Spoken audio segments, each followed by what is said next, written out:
Sidelines with Rob Browne. Talk sporty to me.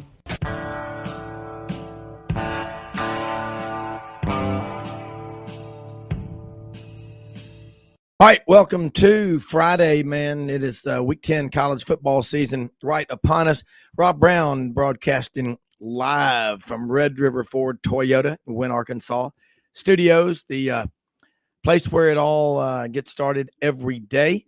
We've got Bo Carter checking in out in Dallas, Fort Worth, formerly with the Big 12 office, now the Baseball Writers of America Football Foundation, longtime sports information director at Mississippi State University, native of Sheffield, Alabama. So he knows the landscape of the SEC, the Big 12, big picture of college football. In the second segment, the voice of the Tennessee Volunteers, Bob Kesling, will join us. Man, I love having this guy on. He's just got a golden voice, gets you excited. Think about all the great tradition of Tennessee, and they got a big game this weekend, so we'll talk about that. Top of hour number 2. Bill Hancock, chairman of the College Football Playoff Committee, checks in from Dallas, where they've been huddled up, putting together the first college football playoff rankings, the only poll now that matters. The other ones, they're out there. They get us to this point, but now it's all about the CFP rankings. And in the fourth segment, we will be joined by Ken Capps, Football Writers Association of America. Great writer from out in Dallas, covers games, really gets to pick his games all over the country. Do us a favor. Follow us on Twitter at @sidelines_live. We'll be glad to follow you back, and a lot of great information out there. Now, we stay in sports. That's what we do. That's who we are. Monday through Saturday, 2 hours a day, www.sidelines.live. If you missed the show, you can hear it on 680thefan.com, the podcast park. Over in Atlanta, flagship station of the Atlanta Braves, right there at the Battery. I was just there Monday talking with Chuck Oliver, an incredible place. Also, Kicks 96.3, Alexander City, or as we all say down in the South, Alex City, Lake Martin, 750 miles of beautiful shoreline in one of the cleanest lakes, about to celebrate its 100th anniversary. There's a lot to talk about college football. Jimmy Hodge just joined us from Lake Zurich, Illinois. Bo Carter, look, these first rankings came out over the Tuesday night. TCU is kind of out there. You're right there. That's right there in your backyard. What are the as they say in the upper Midwest, those guys on ESPN, those Yankees, they don't know how to talk. They call them the Horned Frags. But what are the Horned Frags fans out there thinking? How do we get in? They've got a tough schedule. We talked about it. They've still got several really tough games to play. They really do, Rob, and thanks for having me on today. The latest thing Fear the Frog. That's the ongoing thing out here. But they've Sonny Dykes done a great job, and to his credit, he only took one player from SMU over there, Alan Ali, their really outstanding center, and left most of them for his friend Rhett Lashley, who took the SMU job. So class act. His dad, Spike Dykes, was one of the funniest coaches that walked the face of the earth, as you remember some of the stories. But the weird thing about TCU, it's almost like the 2014 season again, when TCU and Baylor were out there 5th and 6th, and all dressed up and nowhere to go for the college football playoffs. So they've got to win. If they win some of these big games, get in the Big 12 championship game and win that, they've got a chance to close in the top 4 somehow. Bo, you're right out there in Dallas, Fort Worth, Arlington. I mean, it's just the megaplex or metroplex, whatever. There is a lot of money there. I mean, we're talking ridiculous amounts of money. Amon G. Carter Stadium, TCU. I remember back in the mid-'90s when Pat Sullivan was the head coach there, and they were trying to lure him away, I think, to LSU. And then they went and hired Jerry DiNardo on the heels of a 65-0 beating by Tennessee when he was the head coach at Vanderbilt. And I just remember there was a group there called the Tandy 100. Of course, the Tandy family Radio Shack, you probably heard of them. They got a lot of money, but it was the Tandy 100 was the 100 super wealthy TCU donors who were going to get together to keep Pat Sullivan from leaving and going to be the head coach at LSU. There's still a lot of money at TCU. And that program just year in and year out it thrives. Now, they built a statue just a few years ago to Gary Patterson and put it out in front of the stadium, and then they fired him, and he's now the defensive advisor, coordinator, whatever, at Texas. But how serious are they?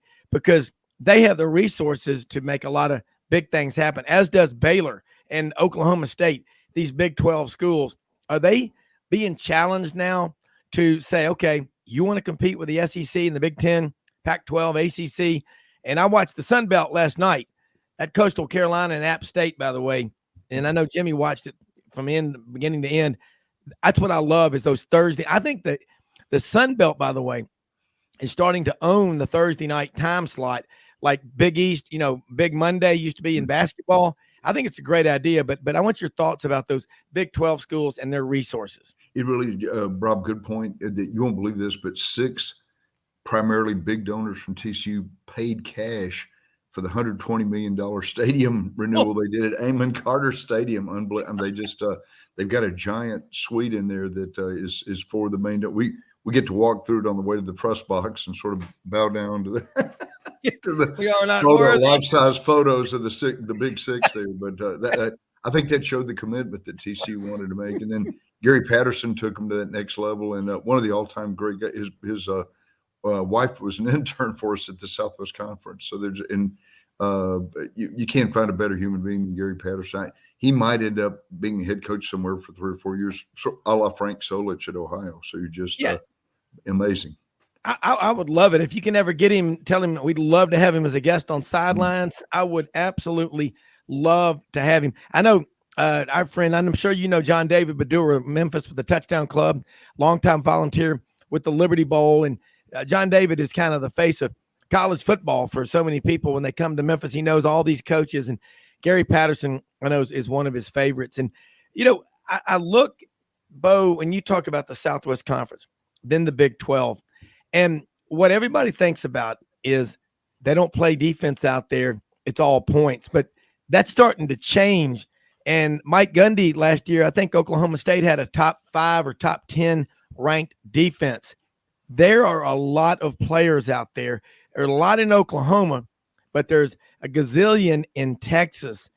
What's the latest? And I want to ask you this one more question about Arizona State expansion with the Big 12, because while everybody's got their eyes on the SEC and then what happened this summer, like in late June with Southern Cal and UCLA announcing they're going to the Big 10. Meanwhile, the Big 12 is quietly up to something. Any ideas?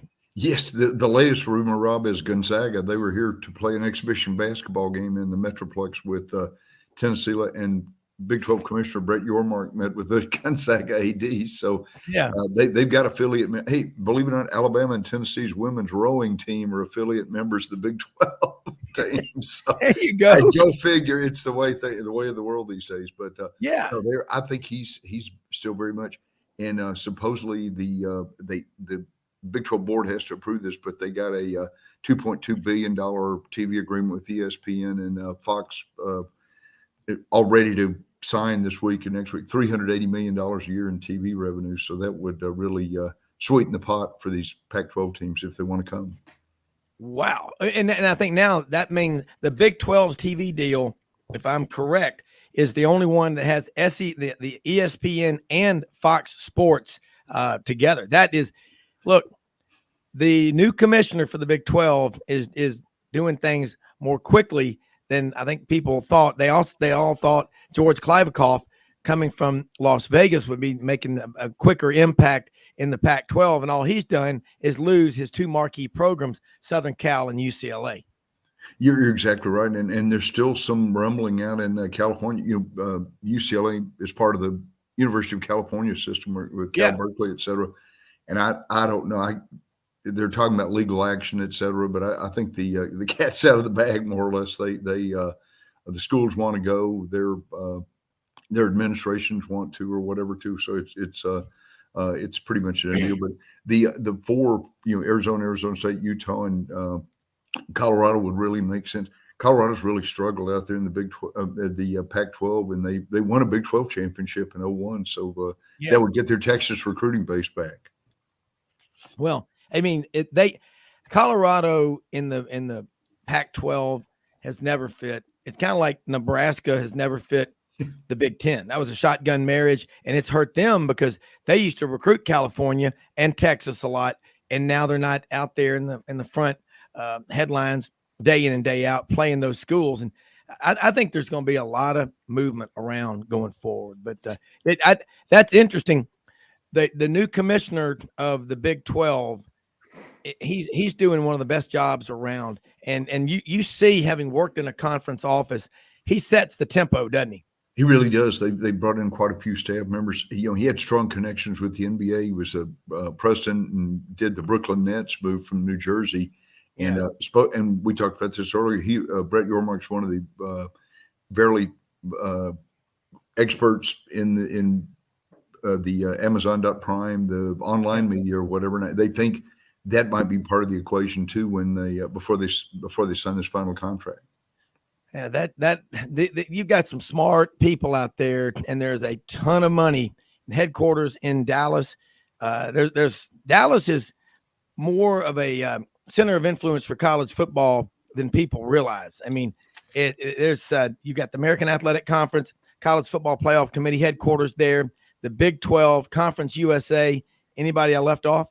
No, I don't think so. And Rob, I meant to started to change the subject a little bit, but can you call Elon Musk and make sure he doesn't start charging us a monthly fee for Twitter? I've got to get the check mark on my Twitter account. You want to keep the blue check mark. Yeah, and Jimmy's we got to get him on Twitter. But that $8 a month, and you know what? Hey, man, he's the wealthiest man ever to walk the face of the earth. So you know what? I don't know. Maybe they won't, but he's floated it out there, and going to see what happens. But Twitter can be really good getting a message out there. There's a lot. You put out some good stuff, and it's a great way to get a message to a lot of people. Hey, free speech is alive and well. And let's go to an advocate of free speech, the counselor. Is that you out there? Jimmy Hodge, jump in here with some questions for Bo Carter. Well, Bo, you as well as I would question anybody that had doubts about TCU's commitment to football if they had ever attended a game at Amon Carter Stadium within the last 20 years. I mean, it was rough. And for what they have done, not only with the football stadium, but the basketball arena has, just really been amazing. And I think, they're well situated now to be really, I think, one of the core schools of the Big 12. And I think it also needs to be mentioned that nobody should overlook the job that Bob Bowlesby did immediately after the announcement that Texas and Oklahoma were leaving to go to the SEC, because you heard the skeptics as well as anybody that the existence of the Big 12 was very much in doubt to a lot of people, and he went to work. And I don't know if you could have done a better job of getting the teams or programs they did to join the league, and UCF, Cincinnati, Houston, and BYU.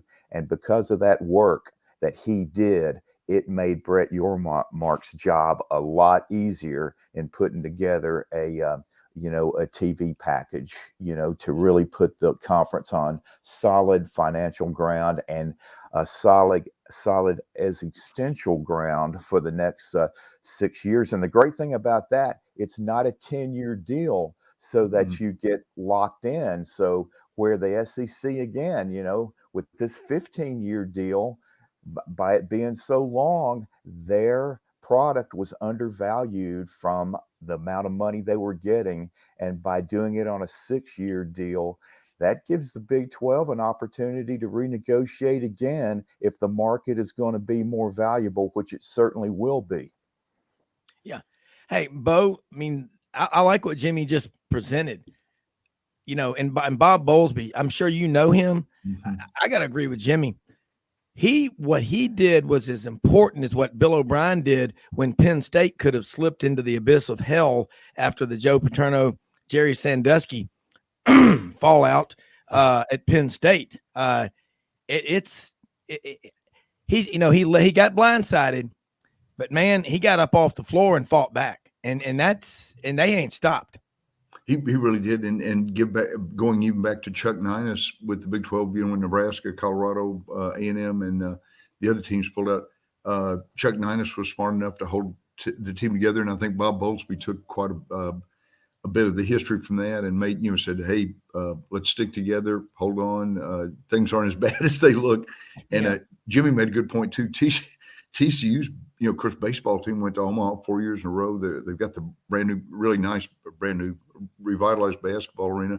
And they're a rifle, NCAA rifle power, which hopefully they're not shooting any toward Memphis or Chicago. But TCU and West Virginia have dominated the NCAA rifle, and that's a tough sport to recruit, et cetera. But they made a commitment all the way across the board. They have it. And what's cool is it Wednesday or Thursday afternoon when you're in downtown Fort Worth? Because I've been there to Amon G. Carter Stadium. They have the stockade. They bring all the Longhorns through town. You know what I'm talking about? Yes, the stockyards, and they've got about 4 or 5 good barbecue places over there. In Dickey's Arena, the new basketball arena where they're playing the American Athletic Championship, basketball championship, the last 3 or 4, and the NCAA gymnastics is about 2 miles from there. So they'll probably walk the Longhorns down there and lead the people in like the Pied Piper, I guess. Well, and don't forget that Dallas is also home of, as Jerry Jones calls them, the Dallas Cowboys. And I tell you what, how about that Halloween suit that he wore?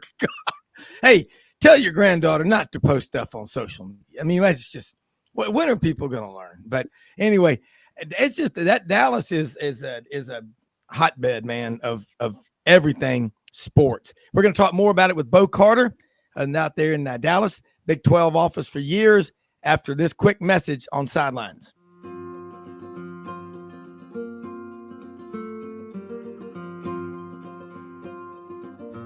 Hey everyone, my name is David Wisdom. And I'm Shelby McNeil, and we're attorneys with Haggard, Cleveland, Pierce, Thompson & Short, your local Auburn law firm. Established in 1959 right in the heart of Auburn, Haggard, Cleveland, Pierce, Thompson & Short has grown in response to our clients' legal needs.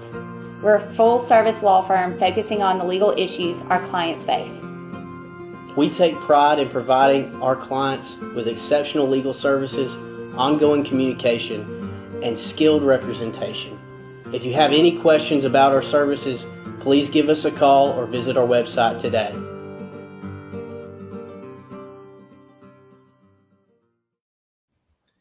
Now more than ever, it is so important to shop local and to buy American. For 60 years, Hewlett & Dunn Boot and Clothing Company has been on the historic Collierville Square, and we strive to sell made in the USA products when available.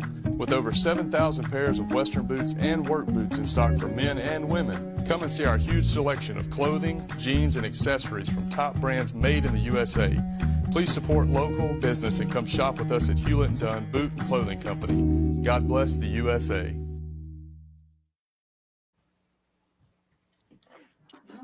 All right, Rob Browne back here with you.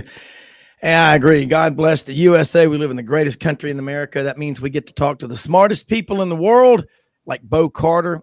And Bo, college football season, I'd say it's flying by, but now it's starting to really slow down almost, because these games are getting to be really big. We got some big ones coming up this weekend in the Southeastern Conference. Tennessee travels to Athens to play Georgia. And, Alabama's still a big deal, even though they lost a game. Good grief. They're still what everybody in college football is going after. They're going down to Baton Rouge for a night game. They hadn't lost there since 2010. That's an incredible atmosphere. What are your takes on those two games? Yeah, the weirdest thing, and Jimmy probably agrees, this is the least amount of hoopla for the Alabama LSU game in years, because the Georgia Tennessee game, usually, I mean, they're remember the time they played twice in one season in the for the bowl championship series. So it's that's always a big game as far as that goes. And there'll be, as they used to say, there'll be some head knocking down there. There's no love lost. And Jimmy and Rob, the two of you know, the toughest part's going down the sidelines after the ball game and dodging the whiskey bottles, other things coming out of the stands from either angry or happy LSU fan. So I was like Bear Bryant, the Georgia Tech series several years ago. I thought about wearing a helmet down there a few times when I worked. Oh yeah, I mean, and everybody's dressing up in costumes, and it's like Mardi Gras. It is and it's going to be a night game, so they'll be liquored up. I mean, I imagine they're already into it right now.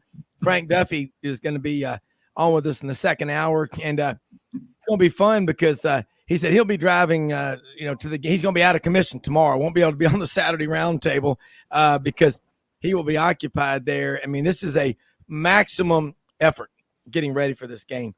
Jimmy, jump back in here with Bo Carter and Bo. Yeah, that'd be funny. Can you imagine Nick Saban walked out on that field, ran out with an Alabama football helmet on? Jimmy, I think you ought to do it. Well, for the historical record, Bear Bryant wore a helmet in the second half of the Georgia Tech game in 1960 because of the flying whiskey bottles. And that was a famous Alabama comeback with a backup quarterback. I think Bobby Skelton drove him down the field. And in fact, the kicker was injured. And a guy named Tommy Brooker was the kicker, and he was injured. In fact, he ended the longest professional football game in history back in the old AFL between the Dallas Texans, who are now the Kansas City Chiefs, and the Houston Oilers. He was injured. A guy named Richard Odell came in to kick a knuckleball like that Tennessee field goal about 3 weeks ago. And it was such a shock. There was so much confusion. The Alabama play-by-play announcer didn't know it was Odell who kicked it. And but so after the game, they asked Coach Bryant, Bama won at 16-15. What would be your thoughts recapping what went on today? And he goes, well, I got to say, I'm really disappointed with the Georgia Tech fans and the Georgia Tech students because I thought they drank a better brand of liquor than that. So that's been quite a colorful history, and I'm guessing Saturday night won't be a whole lot different. But coming into this game, I will say this. I think the open date was great for Alabama because it just came at an opportune time. Whereas for LSU, I think they may have been a little disappointed because they had played their best two games of the year back to back against Florida, and Ole Miss. And I think they would have liked to have played again. And lots of times that 2-week break, even though from a health standpoint it might help you, lots of times it can kind of break up that rhythm. So that'll be really interesting to see. And also, unless it's changed, I checked AccuWeather last night, there's a 95% chance of rain in Baton Rouge tomorrow.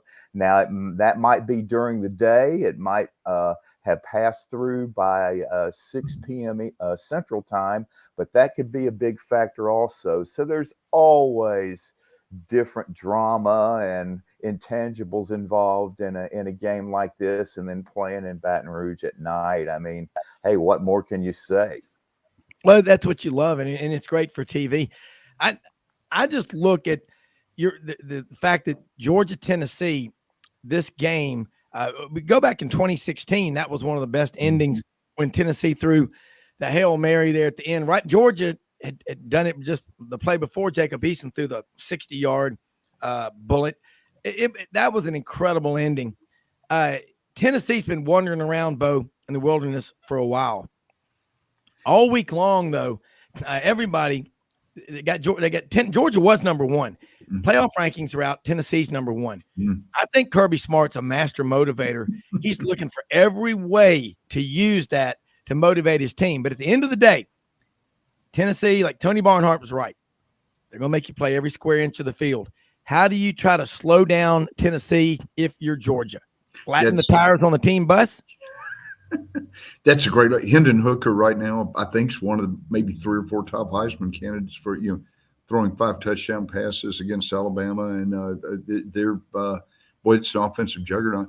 Josh Heupel actually learned, played quarterback at Oklahoma, Heisman Trophy winner. And, Mike Leach was his offensive coordinator, so he's used to that aerial circus or whatever. And they've loaded up with players too, Rob and Jimmy. They're recruiting had sort of taken a little bit of a lull for them, and now they seem to be, they're as good as anybody in the country. And no doubt Kirby Smart's going to have that number one CFP thing across the entire locker room. I'm positive.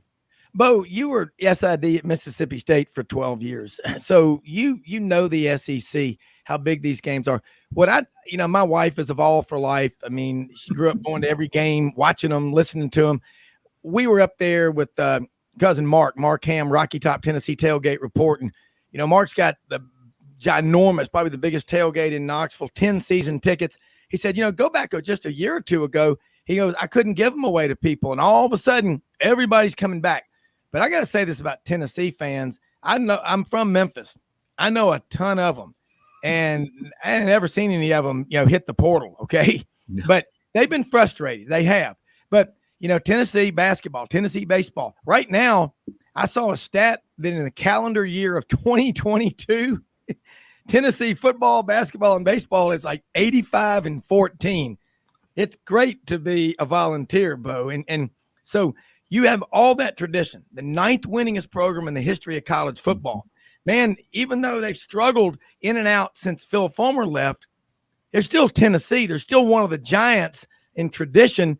And from 1936 to 2004, they won more games than anybody in college football. That's big, isn't it? It really is. It really. Jimmy knows this historically. General Nealon is from Greenville, Texas, which is about 20 miles from the Dallas area. And he actually played baseball and football at Texas A&M, and then as Spike Dykes used to say, wasn't academically challenged now, so he transferred to Tennessee. But no, their tradition's amazing. Look at Eli Manning. I mean, Eli was at Ole Miss. Peyton Manning, the great players they've had going back.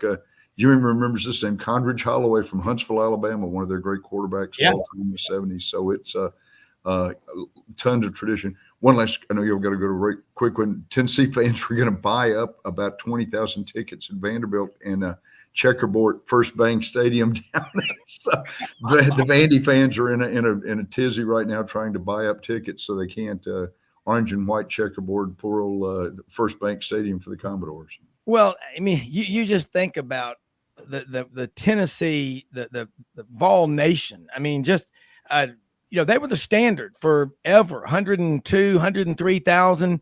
As the Pride of the Southland band comes out and forms that giant T. I mean, that gives you chills. And again, growing up in Memphis, I saw something on Twitter. I think Paul Feinbaum put it out yesterday. Your favorite SEC road venue, and I'm like, you ask any longtime Auburn or Alabama fan, it's hands down Knoxville. That's the place. Growing up in Memphis, if Tennessee beat Auburn, I came home to 100 smashed oranges busted in my driveway to remind me, who's your daddy? I mean, if Auburn didn't beat Tennessee, but I love it. Bo, hang on with us. We're going to go now to Knoxville. Bob Kesling, longtime voice of the Tennessee Volunteers, one of the absolute best in the business, is on with us right now. And let's talk about that Tennessee-Georgia game. Bob, first off, thank you so much for taking time out of your Friday morning. You got Bo Carter out in Dallas, Jimmy Hodge up in Lake Zurich, and glad to have you on here. Bo, good to see you. I haven't talked to you in a long time. Good to see you again. And Bob, reason Tennessee has such great, they've got one of the great broadcaster voices of all time. You and John Ward, the two tenets of Tennessee broadcasting. Great to see you. Nice to say that. It has been fun to watch this team come really from nowhere last year to be in a position to be number one in the country. I can't imagine anybody in the country could have envisioned this before the season started. And it's not like they had a total make do of the lineup and bringing a bunch of new guys. These are guys that were on the team last year and that have just stepped up and have played so well. I mean, the offensive line is at the SEC Offensive Lineman of the Week 4 straight weeks. Mm. That's incredible. That just tells you what they're doing to protect Hendon Hooker, who, by the way, has only thrown one interception all season because of the fact his line is protecting him so much. And then Jalen Hyatt, a guy that couldn't even get on the field last year. Velus Jones beat him out in that slot position. Now suddenly he's already set the school record for touchdown catches in a single season with 14, and he's got 4 more games to play. I mean, Bo, you remember the days when this was wide receiver guys, Anthony Hancock and Willie Gauld and Alvin Harper and on down the list. I mean, all those great receivers that Stanley Morgan, all the great receivers Tennessee had down through the years.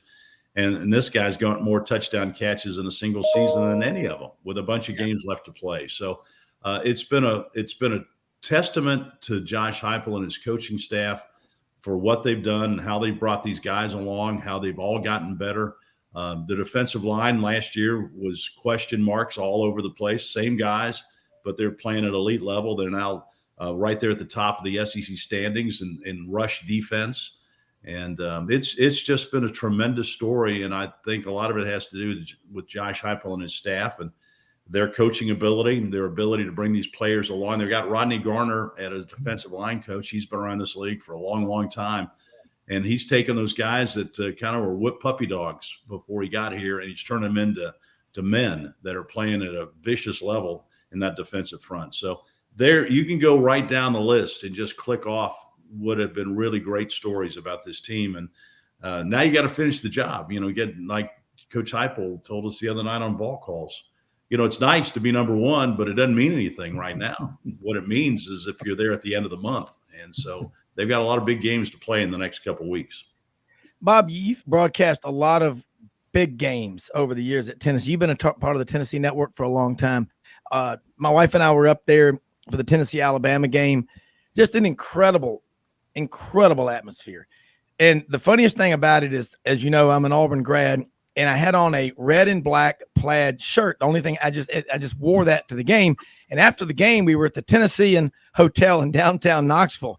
And a lot of the Alabama fans were staying there. And one by one, they would come up to me and go, "Man, brother, we're going to get back. Alabama, we're going to be back, man. Don't get down." I was going, yeah, guys. I didn't want to tell them I was an Auburn fan.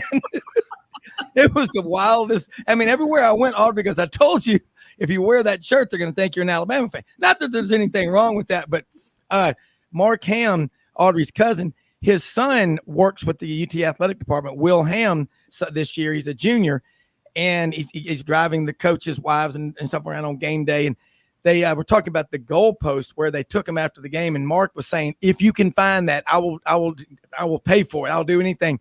But that atmosphere up there, it was incredible. I've been to a lot of games up there, but that was like the top, just blowing off, Bob, of Tennessee fans that have stuck with them.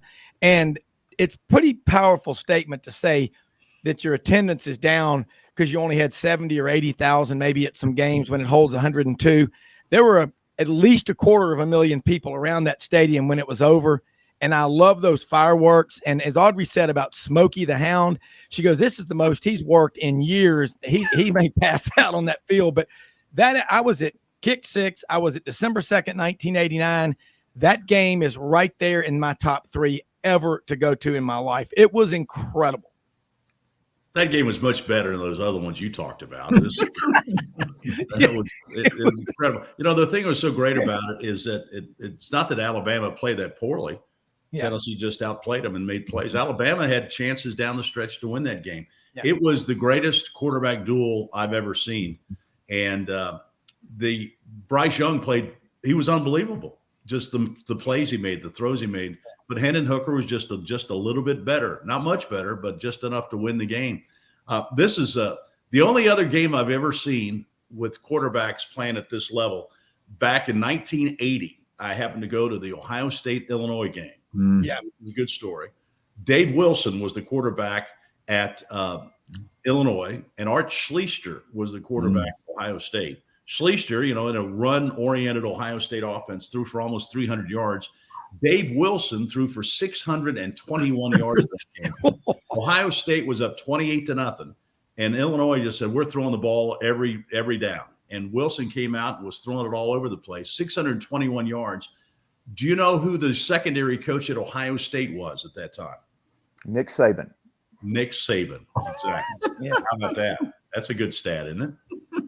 Yeah. No, I'm sure when he saw Hendon Hooker running around making all those throws, he was probably having a flashback to Dave Wilson lighting him up at Ohio State. Wow. What? Bob, that's the only time Nick Saban has been fired from a job at the collegiate level, and it wasn't his fault. It was because of collateral damage. Ohio State was playing somebody in the Liberty Bowl, maybe Navy or somebody, and they had a big lead. at halftime, and who I think it was Navy almost came from behind to beat them. And the fact that Earl Bruce was so livid that his defensive coordinator was getting interviewed on the field after the game despite blowing that huge lead. So Earl just said, I'm firing everybody, and then 10 days later, Nick is the secondary coach at Navy, and that's how his relationship with Belichick began. So it's ironic, the history and all these games that tie together. And I talk about a quarterback duel. I know you'll remember this one, the famous Doug Flutie pass to Gerard Phelan against Miami, Kosar and Flutie that day. That was an incredible quarterback battle. Jimmy, hold those thoughts. It was a historic game for sure. It was. We're going to take a quick break. Be right back with Bob Kesling, the voice of the Tennessee Vols, Bo Carter, Jimmy Hodge, Rob Browne on this Friday edition of Sidelines after this 1 minute break.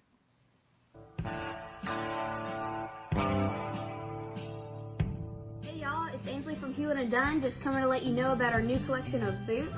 It's going to be our dress boots. They're the Horsepower collection, and they're genuine exotic leathers and really comfortable. Comes in all different sizes and patterns, so come check them out.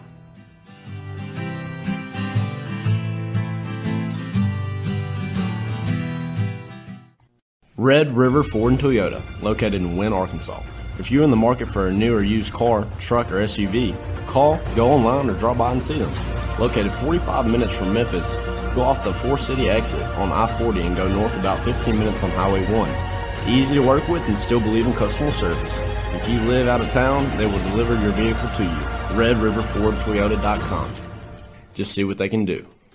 Strengthen your seed zone this spring with quality tillage equipment from House Industries. Located in Cherry Valley, Arkansas, House Industries specializes in manufacturing superior equipment that will minimize your downtime and keep you working in the field. To ensure the highest quality control, all design, fabrication, and testing takes place in a 99,000 square foot manufacturing facility located right here in the heart of the Delta. Locate your nearest House equipment dealer online at houseindustriesinc.com. House Industries, breaking ground. Sidelines with Rob Browne. Talk sporty to me.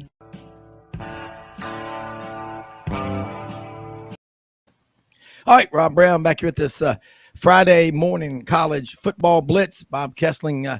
Bob, Jimmy went to that 1984. That was Black Friday, I remember. Boston College at Miami in that Hail Mary of all Hail Marys at the end of the game. A lot of great ones. But I look at this Tennessee team, and you go back, and you've been on the show with us. I remember we were talking when this happened, but Josh Heupel comes in. Danny White's hired. He brings him up from Central Florida. I believe it was 38 Tennessee players entered the portal. 4 were allowed to get out of their national letter of intent, and another 2 were forced to retire for medical reasons. That's 44 out of a maximum 85, and I don't think Tennessee had 85, and most people don't, on scholarship.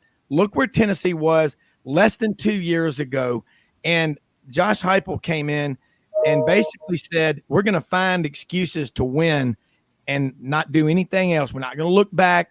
We're not going to get caught up in the moment. And it's one of the more remarkable coaching reclamation jobs I've ever seen. And then the Tennessee fan base has bought all in. That's a hard combination to overcome if you're a UT opponent. Well, you hit on it. Josh Heupel said, all right, who we got left? Who's playing? Who wants to play?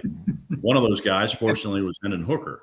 That was on that. One of the guys, Superman, Jalen Hyatt, and some, Jeremy Pruitt did a nice job recruiting. I mean, they recruited at a pretty high level. So when he left, there were some players on this team. The ones that stayed have gotten better. Now, Coach Heupel came in and said, listen, this is what our offense is going to look like eventually. And people were saying, okay, well, great. Will it work in the SEC? And can your offensive linemen really play at that speed? And, they want to play at that speed and all those type of things. So there were people that were skeptical that whether or not this would work in this conference. And suddenly they come out and start putting up big numbers. And, Hendon Hooker is still the most remarkable story in college football.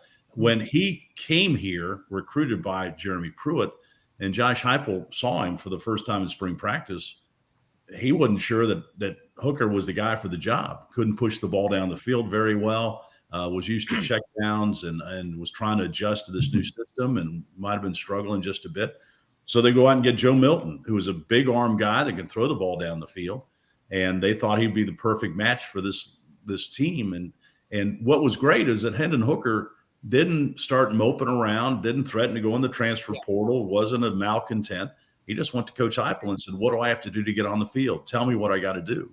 And Coach Heupel did. And then when Milton didn't quite translate to the field and got banged up a little bit, Hendon Hooker got a chance to go in there and play and never gave the job up. So it is a great story about college football and somebody that just sits there and wants to get better and asks for coaching and demands coaching and gets it. He tells me he studies 18 to 20 hours a week of film. The guys on the team see that. They know how hard he works. And that offensive line, they want to protect Hendon Hooker, and they've done that. He's only thrown one interception. Here's another interesting story, a fact, too. He owns the record at Tennessee for 261 consecutive passes without an interception. He also holds the record at Virginia Tech for most consecutive passes without an interception to start a career, 149. So he's a guy, his dad's a quarterback, his brother's a quarterback. He's grown up all his life wanting to be a quarterback, but he understands the concept of protecting the football. And Coach Heupel preached into him, there are two things that need to happen if you're a quarterback when the play is over. One, you've scored a touchdown, or two, you still got the ball. And those are two things that Hendon Hooker's really embraced. He really has. Bo Carter, you've seen a lot of quarterbacks, good quarterbacks in the SEC. I don't think it's sinking in yet because it's happening real time how quality a player Hendon Hooker is. I know he came out of Greensboro, North Carolina, went to Virginia Tech. Who would you compare him to? I mean, I don't think that's fair. He's as good as I've seen too, Rob and Jimmy and Bob. And one other one that Jimmy and Bob probably remember, Bob, we were all children then, but Archie Manning and Scott Hunter in 1969. I think Archie, that was the SEC record for passing for years and years. Yeah. And I think, I think Alabama won the game 33-32, but they lit it up for about 750 yards. Yeah. One of the first Saturday night games on ABC. So it really, look at the great quarterbacks the SEC's had. Even Charlie Trippey, who just died at 100 years old. It goes back for centuries, honestly. Yeah, and Bob, you've seen at Tennessee, and you talked about Willie Gault. I mean, I remember he was from Griffin, Georgia. I know that scoreboard there. Every time they score, the Bears' eyes turn bright red. Willie Gault, Anthony Hancock, Haskell Standback. I mean, Tennessee. I love what you said on the show one time. Was it Haywood Harris or Bud Ford? I want to give him credit. Said tradition never graduates. Which one said that? No, neither one. You were close. Was that you? You're a good swing at it. But, I'm sorry. Doug Dickey. I thought it was you. Doug Dickey. Okay. He said pride and tradition. No. Pride and tradition never graduates. He said if you got pride and tradition, it might take a dip and it might you might be down for a little bit, but it always bounces back. And the people in this state care too much about this program to let it just be in the doldrums too long. But you know how it is in college football. The two things you got to have: one is a quarterback, and two, you got to have a head coach. And the programs that are successful, it's a head. That's why all these schools spend all this money trying to find that right guy. And when you think you've got the right guy, you lock him down and you throw all that money at him. And sometimes it works and sometimes it doesn't. I mean, ask Auburn. They thought they had the right guy, but it didn't work. And so you go down the list. I mean, I don't think anybody thought in the middle of last year that Dan Mullen would be out of a job, but it wasn't. It just turned out to be not a good mix and not a good fit. But so far, Josh Heupel has been a great fit at Tennessee. He brings a calmness and a confidence. He thinks he's a good football coach. He believes it. Yeah. And his players now believe it. And I think the fans believe it. And that's a big part of the battle with the fact that this team goes out and prepares. They've not had a clunker. Bo, you've probably seen these teams that sometimes you scratch your head. They just were flat as a pancake. And I can't believe Tennessee hadn't had that. Tennessee has come out every single week and they've been ready to play, and they played at an extremely high level. They had last year, didn't win all the games, but go back and look at the games they lost. They were in the Pittsburgh game to the very end against Ole Miss. They're throwing the ball, could have thrown the ball into the end zone to try and win at the end. They're down by 7 to Alabama going to the fourth quarter. So they were in those games, but their lack of depth and experience really showed last year. Well, now they've got depth, and now they've got some experience, and those experienced players are starting to play really at a very high level. Tennessee's biggest improvement, the offensive line, we mentioned that earlier, but the defensive line with Rodney Garner, they're playing 10 guys now. Last year, Matthew Butler was playing 80 snaps a game at defensive tackle. I mean, that's incredible. It's hard to even imagine that. And now they're trying to get the guys to play maybe 20 or 23, and they keep rotating them and keeping them fresh. And that wears on another team's offensive line. It wore on Kentucky for sure, as they beat them up last week. But it's just he's taken the same guys that were kind of beaten and broken a little bit, and he's nursed them back to health, and now they're just flourishing in this offense and defense as well. Tim Banks has done a great job as the defensive coordinator. It's just been a fun process, and it's been a lot of fun to watch Tennessee's resurgence in college football. You always knew it was there. I mean, it's not like Tennessee's had a 100,000 seat stadium for a long time for a lot of reasons, because the passion of this program is so great. And now it's bounced back, and it's been really fun to watch. Bob, when you look at this Georgia team compared to Tennessee's beaten already 5 ranked teams, and that's significant. That's why I believe they're number one. We're going to have Bill Hancock on right after you from the College Football Playoff Committee. He's the chairman. Interesting to hear his take on it, why Clemson's in the top 4, but that's going to be Jimmy's question. But I look at Tennessee, I look at Georgia. Tennessee has been tested so many times. Georgia beat Oregon 49-3 in that first game, but they're still the defending national champion. They haven't lost. They have 10 total sacks on the year. There's a lot of opportunities I see here for Tennessee to go into this game and hit Georgia early. And I don't think Georgia's built to get into a shootout, a track meet like Tennessee. When Tennessee beat Kentucky on the road at night, November 6th last year in Lexington, KY, 48-45, I think, with 14 minutes, 47 seconds time of possession. That's when I knew, and I picked Tennessee this preseason. I said, they're going to win at least 10. I told my wife this. I said, if they win 10, they're 10-0 late in the season. They ain't losing a game. I mean, I'll never forget 1998 when Clint Sterner, I think you got to give credit to Tennessee's nose guard for hitting the center who bumped into Sterner, who then dropped the ball.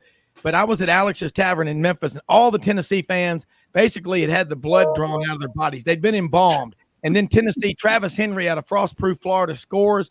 I've seen some crazy stuff, but, man, this season feels a lot like that. Yeah, well, it's different, though, in a way, because that 98 team was supposed to be good. Yes. And they were coming off 97 when they won the SEC championship, and they had Al Wilson, and they still had a lot of Peerless Price. They had a lot of good players, a great offensive line. They were supposed to be good, but they had to scratch and claw to win a couple games. I mean, Syracuse, the first game of the year, that could have been a loss, and the Arkansas game, as you mentioned, and they beat Florida. I mean, there were a lot of games that year that bounced this way or that way. Tennessee wouldn't have won the national championship, and but this team, I don't think anybody.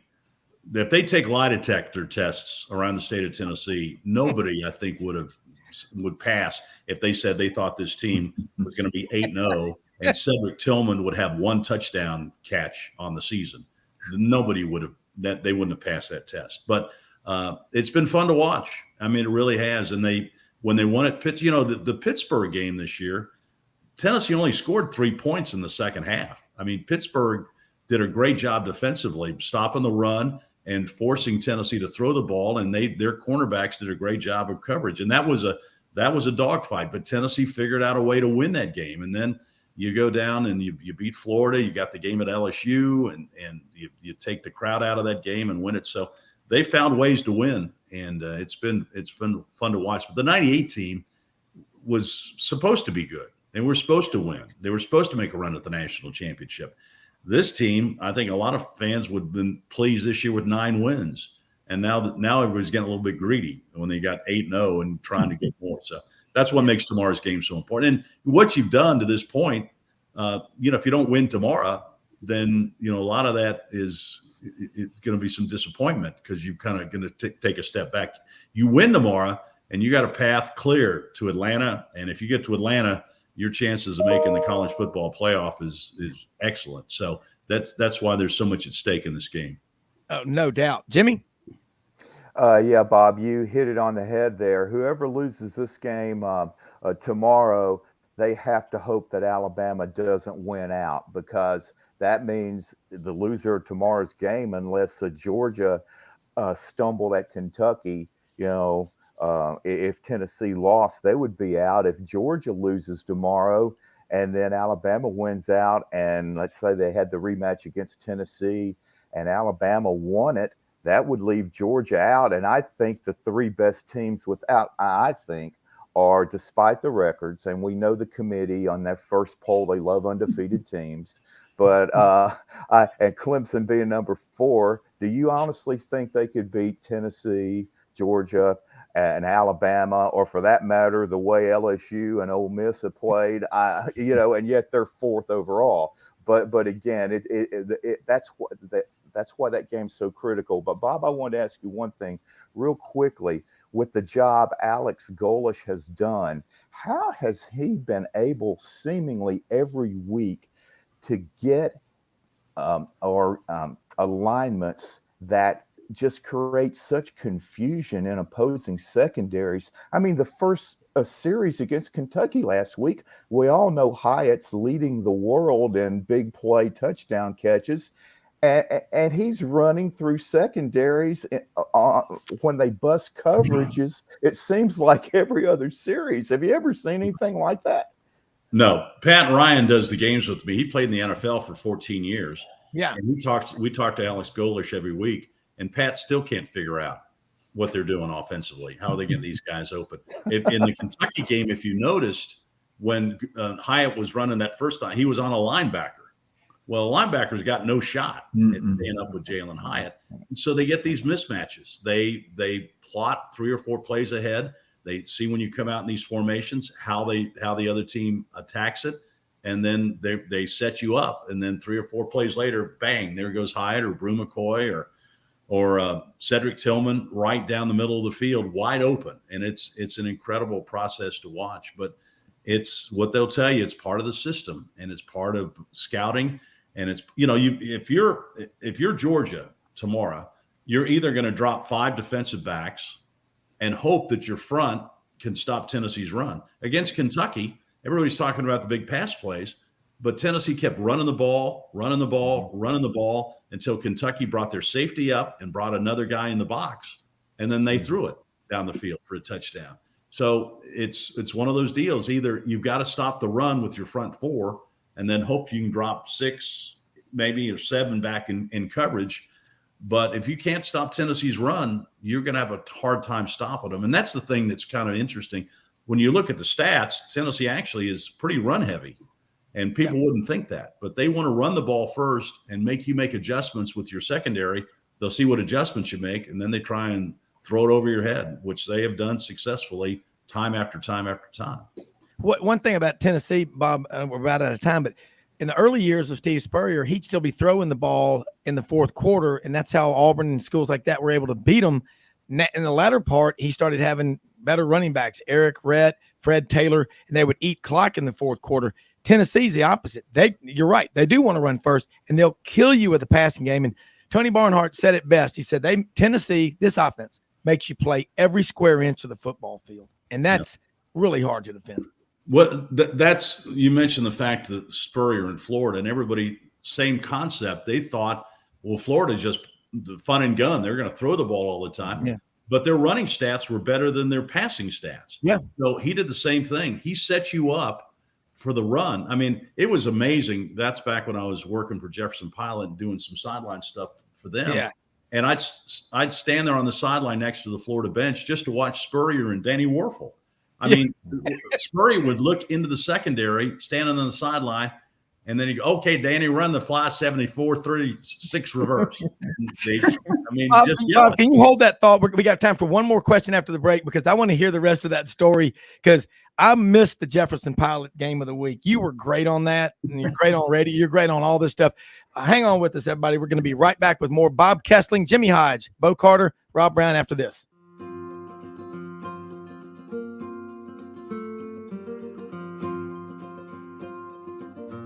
Hey everyone, my name is David Wisdom. And I'm Shelby McNeil, and we're attorneys with Haggard, Cleveland, Pierce, Thompson & Short, your local Auburn law firm. Established in 1959 right in the heart of Auburn, Haggard, Cleveland, Pierce, Thompson & Short has grown in response to our clients' legal needs. We're a full-service law firm focusing on the legal issues our clients face. We take pride in providing our clients with exceptional legal services, ongoing communication, and skilled representation. If you have any questions about our services, please give us a call or visit our website today.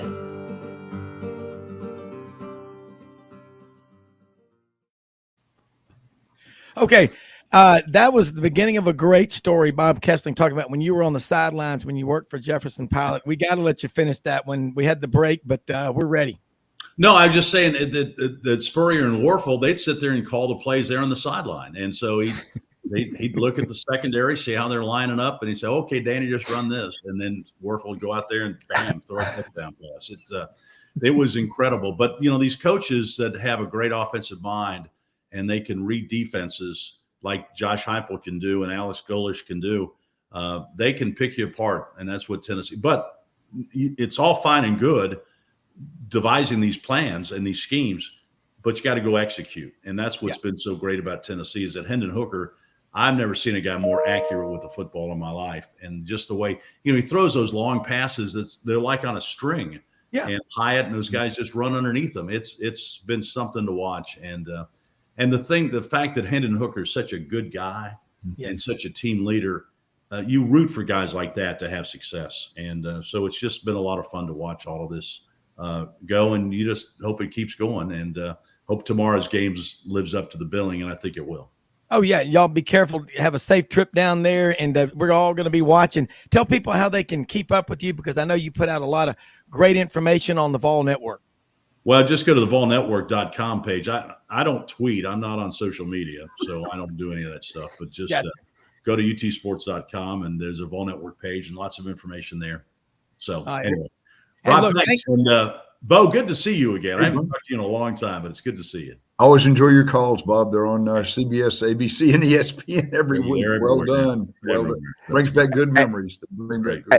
Hey, Bob. Hey, Bob, is my high school teammate Larry Sievers? Is he going to get picked is he going to get selected into the College Football Hall of Fame? Larry and I have been good friends. We were on the freshman team together in 72 at Tennessee. And Larry, when he'd get out there during practice against the varsity defense, Conrad Graham and a bunch of really good players, he would make catches that would just make your jaw drop. I mean, he was so athletic, could jump like a gazelle. The fact that he is not in the College Football Hall of Fame is a shame. I mean, he was a two-time All-American. Why he hasn't been there, and every time I see him, I keep telling him, I hope you're going to make it one day. Bo, see what you can do on that. Yeah, we'll try to load the ballot box for him. There you go. I agree with you. Hey, I'll see you guys. Have a good weekend. Enjoy the games. Thank you. You two have a great time down there in Athens. And Jimmy and Bo, I will say this. As a kid growing up, of course, to me, you had Terry Beasley at Auburn and Larry Sievers at Tennessee. Mm-hmm. Larry Sievers was a TBA, true badass. This guy was great. The fact that he's not in the Hall of Fame is an oversight, and it's inexcusable. There's just no reason. It does not make any sense, and that's got to happen.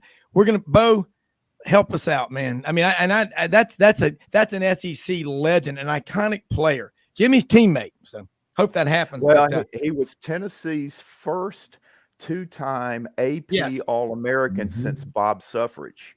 Yeah. Now, how many people can make that claim? I mean, that's pretty strong. Yeah. Yeah. I just look at this and say to myself, wow, but some things happen. But anyway, here we are with Frank Duffy is joining us right now over, I guess, Frank, are you in New Orleans, Baton Rouge, deep in the Amazon jungle, in Peru? Are you in on the Orinoco River going for peacock bass in Venezuela? Where are you? Because you are perhaps the world's most interesting man. Oh, hey, Bo Carter, I think, yeah, Frank, before we go to you, Bo, I think Audrey says you've got to go. Down here in New Orleans right now, brother. On the French Quarter. Yeah, Bo, this is our roving correspondent. Remember George Plimpton, the bon voyant, who was always Frank, we need to get you an outfit wearing an ascot with a pipe or one of those long cigarettes or something like that. But Bo Carter, closing, I think you have to get to a meeting, and maybe that's the meeting to vote on Larry Severs into the College Football Hall of Fame. I'm calling the NFF office and covering General Neyland's high school tonight, Greenville High, and high school football. So that'll be a lot of fun. Oh my God, what is the irony of that? We just had Bob Kesling on.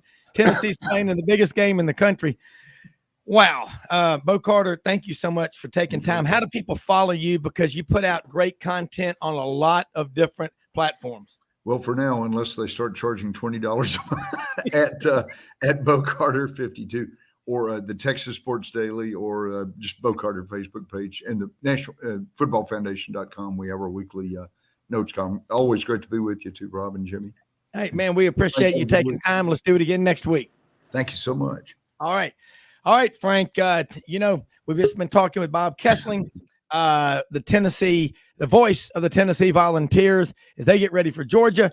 We're going to be joined in just a moment by Bill Hancock, chairman of the College Football Playoff Committee, and got to meet him back at SEC Media Days and had Mr. Bill Hancock on the show back in the fall. And first off, Bill Hancock, want to say thank you so much for taking time out of your Friday to join us here on Sidelines. We really appreciate it.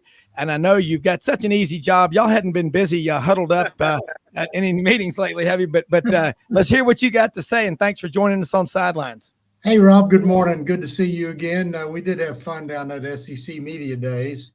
I appreciate you having me on. Hey, look, man, we love this. This is college football.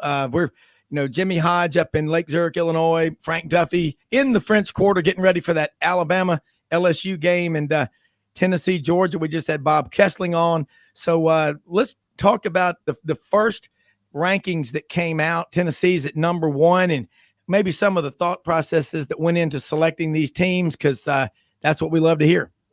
Well, the top 3 were all right in there together, of course. Yeah. Tennessee, Georgia, and Ohio State. And Tennessee had a couple of really, really good wins, and that made the difference. And you look at Georgia was number 1, and then they go to number 3, but they get to play Tennessee on their home field tomorrow. So all that stuff works out. It always works out. It absolutely always works out. Sit tight. Yeah, and the interest is, if I don't know, a 12-team playoff. I mean, I just love college football. I'm an Auburn grad. I love the SEC, but I like to see football strong all over the country and everywhere in between. You are very, very fortunate that you've earned it. You've earned your spot where you are, but you get to see football all around the country. I take note. Last night I'm watching on ESPN App State at Coastal Carolina, that Thursday night Sun Belt. I mean, college football is so important to every fan base. I think the more, we went from the 2-team BCS to 4-team playoff. I think interest is just increasing, and college football fans can never get enough. Well, it is increasing, and I love the passion that we see in the stands on those games on television, and obviously to go to a game in person there's nothing like it. There's absolutely nothing like it. And good grief, I get the blues on January 10 when the season is over. So do we. And I start counting the days till next year. Yeah. I mean, it really, we love basketball. We absolutely do. But you start thinking about it. Well, in February, somebody's going to start spring practice football. So it's not long. But the only thing tougher is when duck season ends and you got that lull between no more duck hunting and no college football, but practice starts. But Jimmy Hodge jumping here with Bill Hancock, chairman of the College Football Playoff Committee. Are you out in Dallas today? But glad to have you on here. Well, glad to be on here. Actually, I'm in New Orleans for a meeting and getting ready to get on a plane here in a little bit and go back home. All right. Well, Jimmy, jump in. I know you've got some questions. Well, Bill, this is kind of a season that I think, and we know it's going to happen, that would be perfect for the 12-team playoff, because just in the SEC alone, the loser of that Tennessee-Georgia game tomorrow had better hope that Alabama doesn't win out. Because if Alabama wins out as SEC champions, they're going to be in. And let's say the winner of the game, I'm just going to throw out a name. Let's say it's Georgia, and the game's close, they'll be in. But yet you've got a Tennessee team that is just outstanding.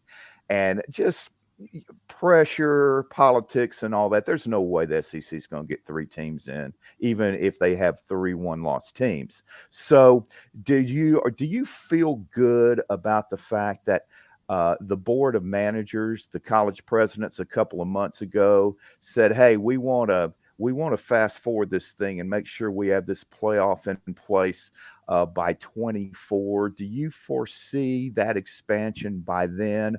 And this year, just like you say, you've got to wait week to week, and it's going to be just dramatic each weekend. Who can stay undefeated? The Clemsons, TCUs, and all that to, let's say, put the fly in the ointment, as Tim Brando would say. And how do you foresee that happening, that timeline? Is the 12-team playoff going to be with us by 2024?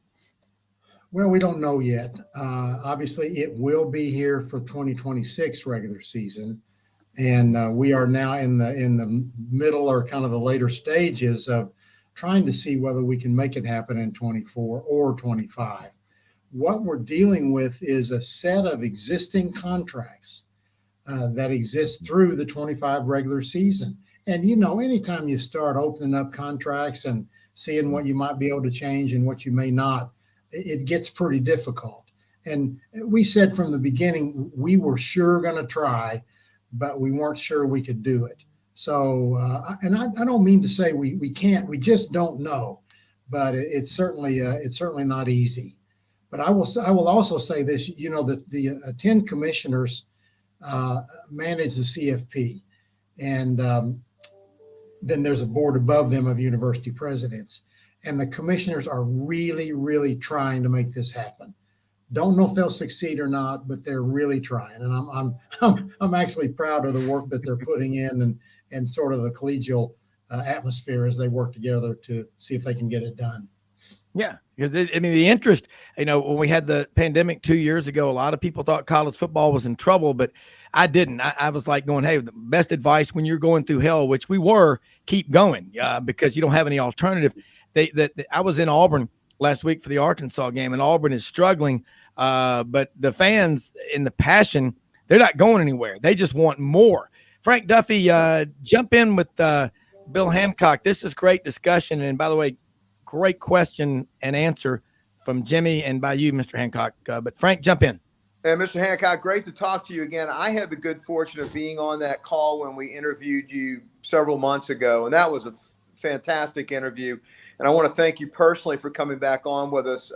I think our listeners, our fans can't get enough of you, honestly. I have a question. Whose awesome idea was it not to start the rankings for the playoff consideration until November? Because I think it was brilliant to do that and not do it prior, because look how many frauds have been uncovered. How many number 6 and number 7 teams are now finding themselves not only in the late team. Yeah. Frank, yeah. We lost Frank. Yeah. Well, Frank will join us back, but I think along the line of what Frank's saying is just it exposes teams, and you get down. It's like an audit, isn't it? Yeah, Frank, I got the question, and it's a good one. And I think you're more successful in life when you don't care who gets the credit, right? Yeah. And we did decide early on, let's wait. We don't want preseason rankings to have any effect. And you know how silly those rankings are. I think we may have talked about this down at the SEC Media Days, Rob. They're fun. Those preseason rankings are fun, but they're meaningless, and they're frankly they're a little bit silly. So we decided let's wait till week 9 and let everything play out, and so we can just base our opinion on what happened during the season. Of course, we don't look at those rankings anyway, so it doesn't really matter. But yeah, week 9 is about the time, and I'm glad we picked that time.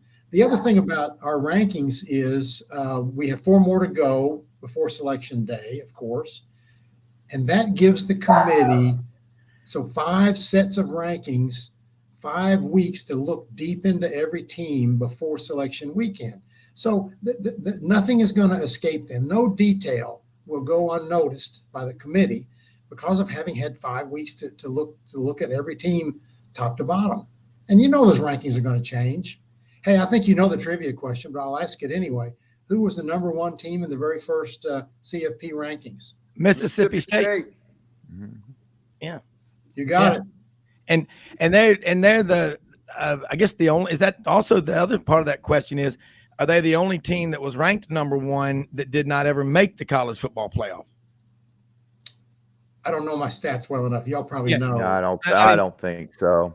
But I do know that State 4 days later, after being the first team ever ranked number 1 in the college football playoff rankings, they happened to be playing in Bryant-Denny 4 days later. So that might have had something to do with them, not being number 1 very long.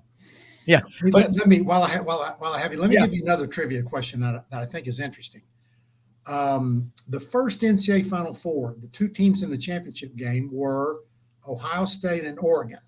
That was 1939. Fast forward, who were the 2 teams in the championship game of the first CFP? Ohio State and Oregon. Wow. Same 2 teams. How about that? That's pretty cool. That is Frank, jump back in here. We lost you. I know you had some good questions, and hopefully you can get back in with Bill Hancock. Well, no, yeah, that's great trivia. My thing was, I just think it was just brilliant. You guys setting back the timing for that, because I think it does. It gives a lot more credence, and that way you guys are actually showing that you're assessing what has happened on the field, not expectations, but accomplishments. And I think that is exactly what it should be. So I think you guys have done a great job. What would you say, Bill, is your most surprising thing since you've been doing this in coming up with the 4 playoff teams? What is the thing about the process that has maybe surprised you the most? We had 2 years to put it together. 2 years between when the playoff was created in June of 2012 and when the committee first met in November of 2014.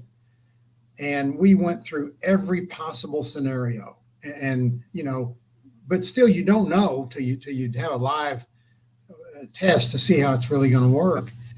And we have not changed anything about the committee protocol. And I think, and although every year in the off season we review it top to bottom.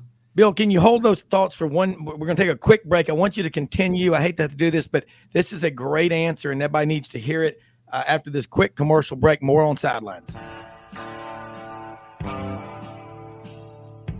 Hey, y'all. It's Ainsley from Hewlett & Dunn, just coming to let you know about our new collection of boots. It's going to be our dress boots. They're the Horsepower collection, and they're genuine exotic leathers and really comfortable. Comes in all different sizes and patterns, so come check them out.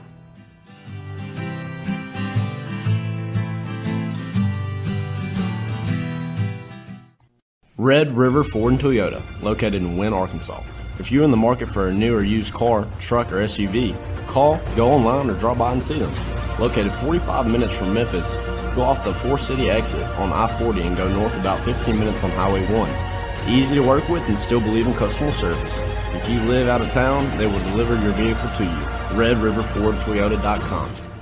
Just see what they can do. Strengthen your seed zone this spring with quality tillage equipment from House Industries. Located in Cherry Valley, Arkansas, House Industries specializes in manufacturing superior equipment that will minimize your downtime and keep you working in the field. To ensure the highest quality control, all design, fabrication, and testing takes place in a 99,000 square foot manufacturing facility located right here in the heart of the Delta. Locate your nearest House Equipment dealer online at houseindustriesinc.com. House Industries, breaking ground. Sidelines with Rob Browne. Talk sporty to me.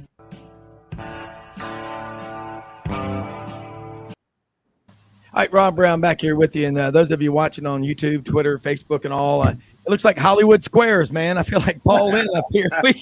We got Bo Carter was on with us earlier, but we have Frank Duffy down in New Orleans, Jimmy Hodge up in Lake Zurich, Illinois, Bill Hancock, chairman of the College Football Playoff in New Orleans. Now, Ken Capps joins us from out in Dallas, Football Writers Association of America. And Ken, I don't know if you heard the earlier discussions, but incredible trivia that Bill Hancock told us. The first ever NCAA national championship in basketball in 1939 was Oregon and Ohio State. And he goes, go forward, who were the first two teams that ever played in the College Football Playoff national championship game in 2014? It was Ohio State and Oregon. But Ken, I know you are familiar with Bill Hancock. Jump in this conversation. Well, hey, Bill, I'm glad you'll be coming home this afternoon. And Bill's office, I could ride my bicycle to it if I wanted to. I won't tell anybody where it is though, because I don't want a bunch of protesters out down there next week. Hey Ken, what I want you to do is hold off the rain until I can get home. Okay. I don't think that's going to happen. It's supposed to start raining here in about 2 hours. So, man, I'm not going to make it. I don't think so. But hey, you're in a good place to get stuck, right? New Orleans. Absolutely. I love New Orleans. You either love New Orleans or you don't. And I'm on the camp of love it. Yeah, well, I am too. New Orleans is kind of like Las Vegas for me. I can take it for about 3 days, and then I'm ready to come home.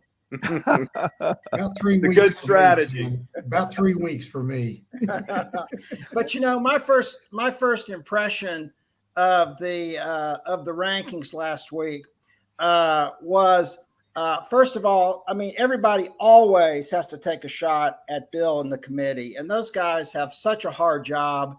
And I always respect everything they do. And I always know there's a reason for everything they do. But I think, and I always look at my position with football writers. I mean, I'm Switzerland. Okay. I don't have a dog in this hunt. It's my opinion, but it's my objective opinion. And so, but when I look at it from a college football fandom point of view, I think every college football fan under a 10-by-10 tailgate tent this weekend, when they wake up tomorrow morning and start going to their football games, they are so happy. There's somebody not named Alabama in the top 4. Okay, I really think they're happy. Ken. It's true, Bill. I mean, Alabama has earned every single thing that they have ever received in the CFP, everything. But, every year when the rankings come out and Alabama is in there and usually number 1, fans are like, oh, well, here we go again. We can just go to sleep till end of December. And I think that this is really going to mix it up this year because as you fellas have been talking, Alabama is still available to play their way right into it if they win out. Yeah. And as you said, Bill, it's all going to change next week because with Georgia and Tennessee playing this weekend, and then with Alabama, LSU, and Alabama then playing Mississippi, man, I think it's going to be a lot more exciting because Alabama is going to be a wild card rather than right up there at the top as usual. That was my first impression. And Ken's home phone number is.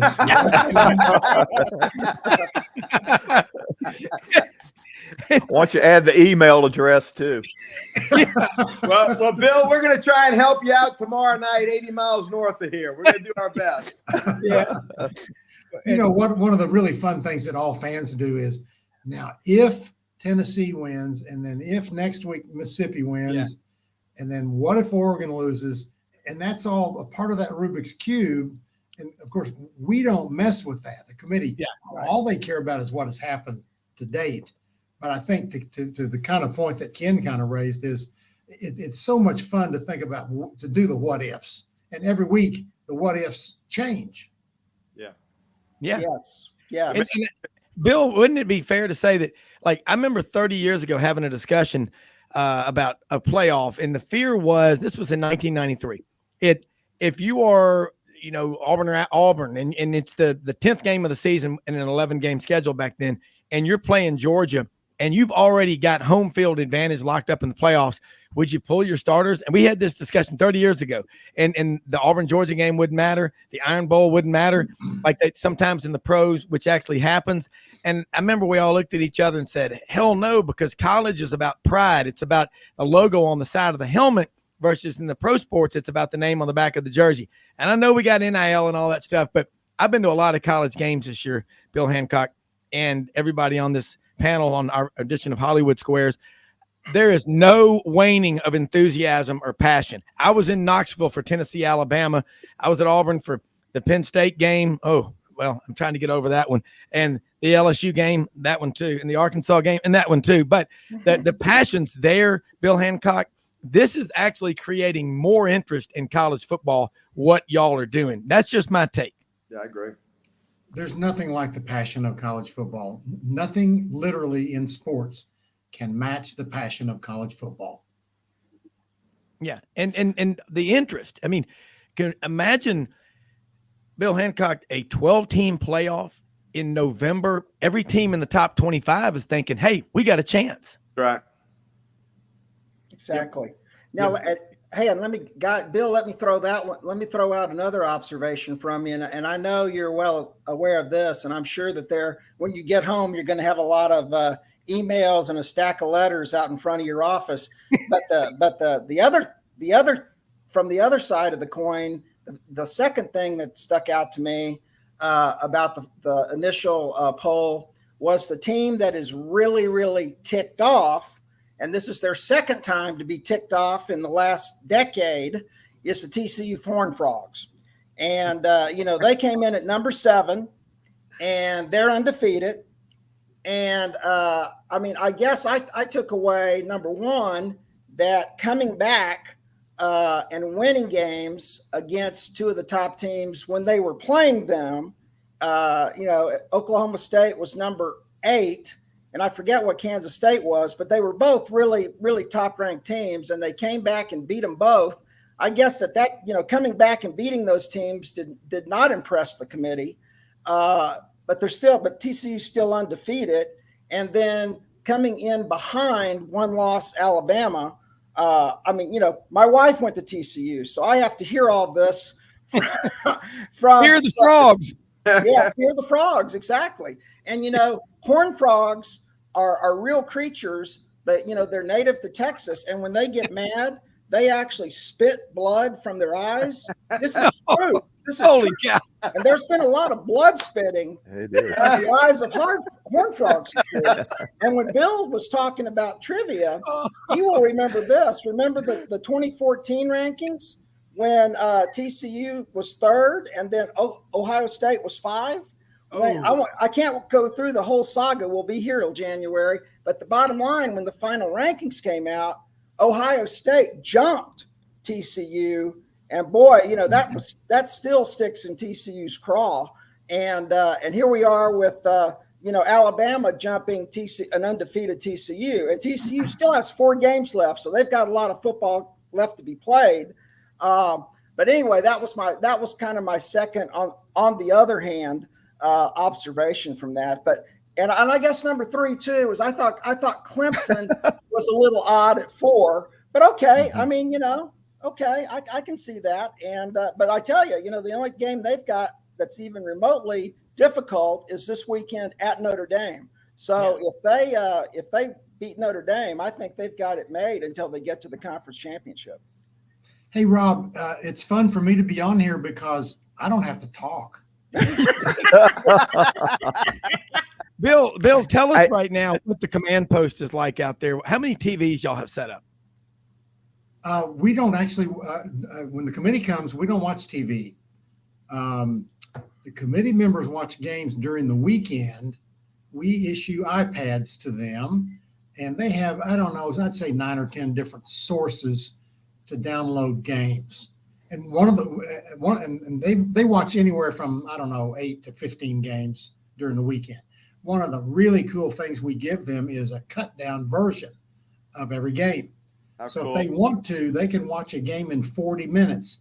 No commercials, no time between plays, no time between quarters. And that enables them to watch more games. So they're very familiar with the teams by the time they get to Dallas. Hey, Bill, I was born in 1960. I used to think being an astronaut would have been the greatest gig on the face of the planet. I've changed my mind. Being on that committee is probably the greatest job in the history of jobs. It is really cool, and they all love it. They want to give something back to the game. You can just imagine 13 really bright people who love college football and are armed with all the facts getting together every week to have a debate about it. It is fun. They serve 3-year terms, and they're all really sad when their terms expire. I'll bet. Hey, Bill, I'm going to replace you for about 30 seconds and see if I answered this question in a way that you would be proud of in regard to Ken's question about the 2014 final selections. Had the Big 12 played a championship game that year, that would have frozen Ohio State out, because no matter who would have won, either Baylor or TCU, they would have had a victory in their championship game, either over the number 4 ranked team or the number 3 ranked team, and Ohio State would have been out. Is that somewhat accurate, or what's your recollection of that time? Yeah, you never know, and really, I was teasing Ken a minute ago, but that was difficult for the committee, in part because they didn't have that championship game, and conference champions do have a little extra weight in the committee's deliberations, but it wasn't so much not having a game as just not having a conference champion. Yeah. So if they'd had a champion, even without a game, that champion would have gotten that little extra nudge. And no one will ever know, Jimmy, but I suspect you're right. We had to treat those two as sort of each one of them kind of a half a champion. That was the only thing we could do. And then, of course, left out of this conversation, Jimmy, is who won the championship that year. Mm-hmm. Mm-hmm. Yeah. Ohio State. Yes, that's right. But here's something, people say, oh, the committee goofed up because Ohio State won and they went in seeded number 4. Well, we don't take any pride in number 1 winning. We know once the tournament starts, anything can happen. Sure. Yeah. Well, it's like the NCAA tournament. Anything can happen. That's the beauty. I call it a tournament, even though there's 4 teams. Yeah. But yeah, once you get in there, anything can happen. And Team 5 will always be disappointed. Yeah. Bill, one thing for sure, I know we've kept you. I know you've got a big day ahead of you. But first off, again, thank you for taking time and being on here with us, because it's such a cool job. I'm with Frank, man. I will say this: when I was a kid, I wanted to be a fireman or a policeman or garbage man. If I was a kid today, I'd want to be a fired SEC football coach, because of the buyouts that they get. But what would you say, parting comments to, Joe Sixpack out there sitting on his front porch in Platte River, Nebraska, who's just a college football fan that says, man, my dad come back and I want Nebraska to get in there. Sound like Boomhauer on King of the Hill, but wants to get his team in there other than just win. As Al Davis said, just win, baby. Play a good schedule, win your games, and you're going to be in the hunt. And hey, I do have to scoot because I'm going to go see Joe Beignet and grab one of those before I leave New Orleans and go back to Dallas. And Ken, if you could just get that rain to hold off, I sure would appreciate it. Hey, and Bill, I'll do what I can, Bill. Anything for you. I always want to stay in your good graces. Hey, Bill, next time you're in town, I'm sitting here in the Fontaba building right across from Jackson Square, and my balcony was meant for bourbons with a cube of ice. Next time you come in, let me know. We'll have a cocktail out here on the balcony. I love it, Frank. Thank you. And hey, listen, I'm stunned at how far down the river is. It's amazing. Yeah, it's amazing. It's amazing. I don't think I've ever seen it like this. Amazing. In fact, they just found some artifacts from the early 1800s, probably about a mile or two from here. They just unearthed them. Wow. The river is giving back a lot of its treasures right now. It's crazy. Hey, save those. Those are Bo Carter's. Yeah. Yeah. Bill Hancock, thank you so much, man, and appreciate what you do. It's really been fun, guys. Let's do it again. Take care. All right, will do. Thank you, sir. That is what a privilege, man. And I tell you what, Ken, there's a lot. Dallas is incredible. The number of great writers, influential people. But speaking of that rain, I go back and forth every day across the Mississippi River in Memphis, and I have not seen the river this low, I would say, since August of 1988. And I mean, it is really low. And duck season starts, man, in 360 hours, if you're keeping track, and I am. 360 hours. Spec season started October 29th, 3 a day, limit 3 per customer. We don't have any water. We need water. We need the rain dance. And we keep hearing we're going to get rain. And I'm like, man, take it. We'll take anything. My buddy in Lake Charles just texted me the geese are already sitting on the water in Lake Charles. Well, they weren't polite and they weren't neighborly and they didn't stop in park in Arkansas. So they'll be paying for that one later. Hey, we're going to do this. We're going to take a break here in about a little over a minute. Ken Caps, Frank Duffy, Jimmy Hodge. That was great stuff. Yes. Great questions y'all asked of Bill Hancock. Great one, Jimmy, about the going back to the Big 12 not having the championship game and all like that. They had to treat them as half champions. I mean, that's some insight, and I have never heard. I've never heard that question asked before, and I thought that answer was really revealing. And I'm with you, man. Being on that committee, that's a tough job. You're always going to have people questioning what you do, but I think that's the very reason why there's interest 12 months a year in college football. Please, I remember Briar Fox, don't throw me in the briar patch. Please don't make me watch 20 college football games every week. Right. Please. Yeah. Please don't make me filet mignon in the hotel. Yeah. Make me watch football, eat ribs and brisket and drink cold beer and watch 20 college football games. And honey, I got to fly back to Dallas again. Yeah. And get rid of the Thursday and Friday night games while you're at it. Yes, please. Yeah. Really. I tell you what, though, I do love seeing those Sun Belt games on Thursday nights. We're going to be back with more college football talk after this quick commercial break with our version of Hollywood Sidelines Squares after this.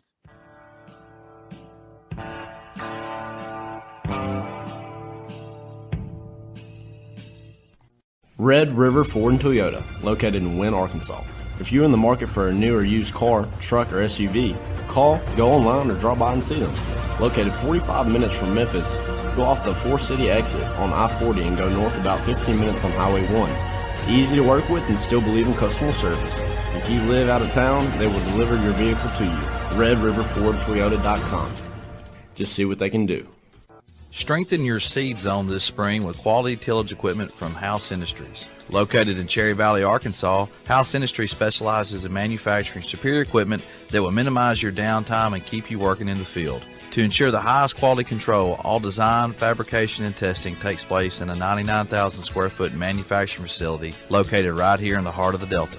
Locate your nearest House equipment dealer online at houseindustriesinc.com. House Industries, breaking ground. Sidelines with Rob Browne. Talk sporty to me.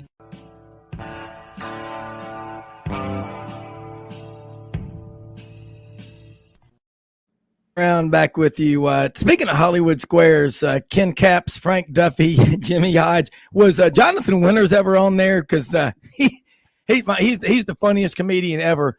And I don't think anybody will ever forget the night on the Tonight Show. They introduced a young comedian. I think he's got a long, bright future ahead of him, Mr. Robin Williams. And then after he gets through, Jonathan Winters comes out dressed as a Union infantry officer. One of the greatest ever. But, man, a lot of comments coming in from John Paul Jones, Jimmy Page, Roger Daltrey, some of our listeners out there.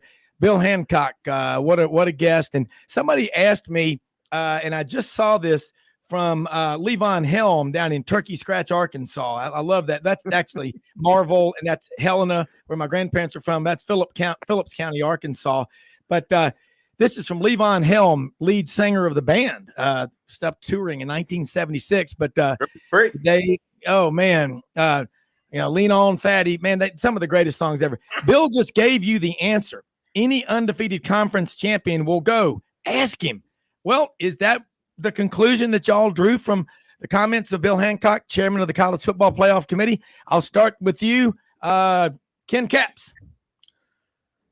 Well, the only problem with that is there could be, hypothetically, a lot of undefeated conference champions. And there's more than 4. That's right. I mean, that could happen.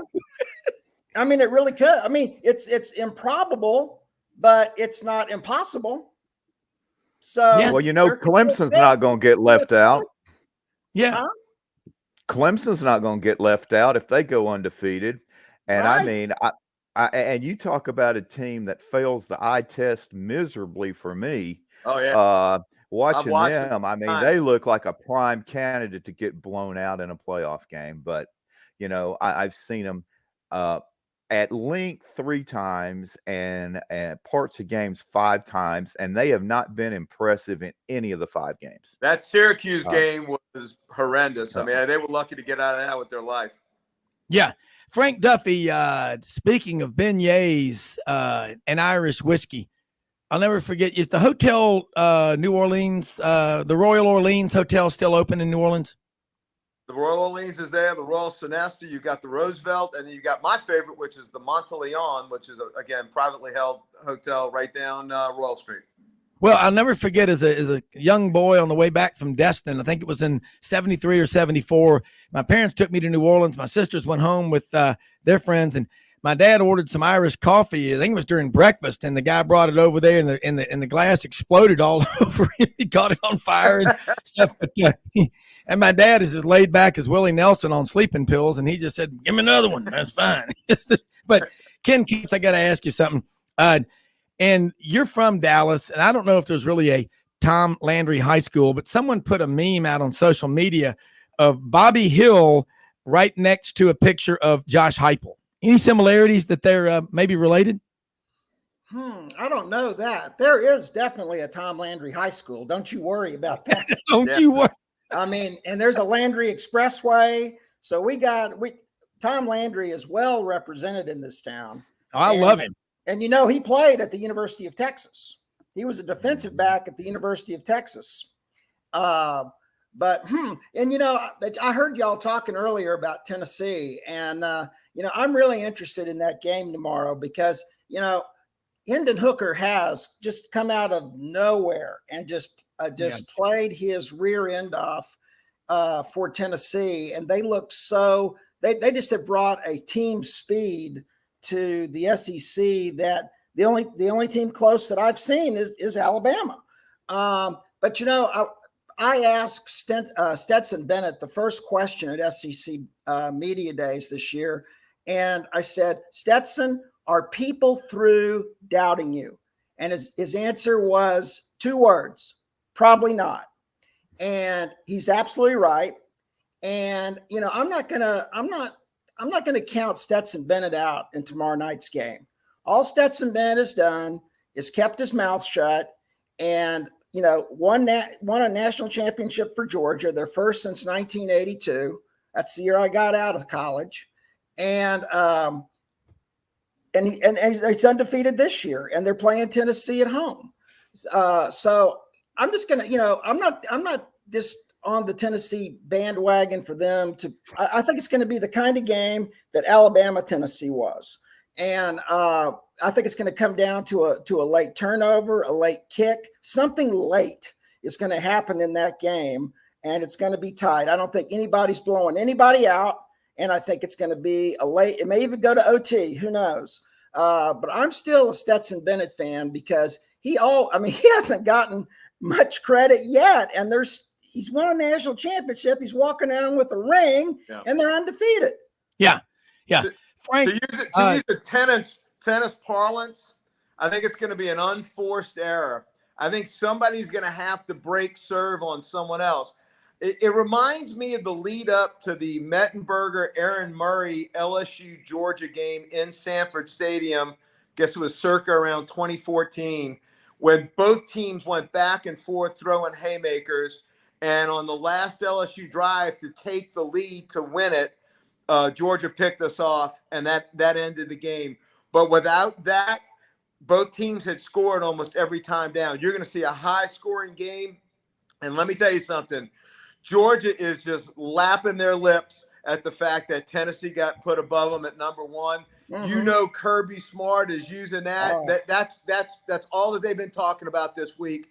And Georgia, I promise you, will be ready. And I don't think I've heard of a frat bet. We used to call it a frat bet when everybody was on one side of a bet. This has been the biggest frat bet that I can remember. Everybody and his cousin has poured on Tennessee. And normally when that happens, they build another beautiful hotel out in the desert. Yeah, So, that's what they say. There's a lot of tall buildings in Las Vegas for a lot of reasons. And everybody in the stock market, same thing. Al Goldman, technical market analyst at A.G. Edwards for years, used to say on the Squawk Box, look, everybody can't be right at the same time, at least not very often, okay? Right, so that's some game.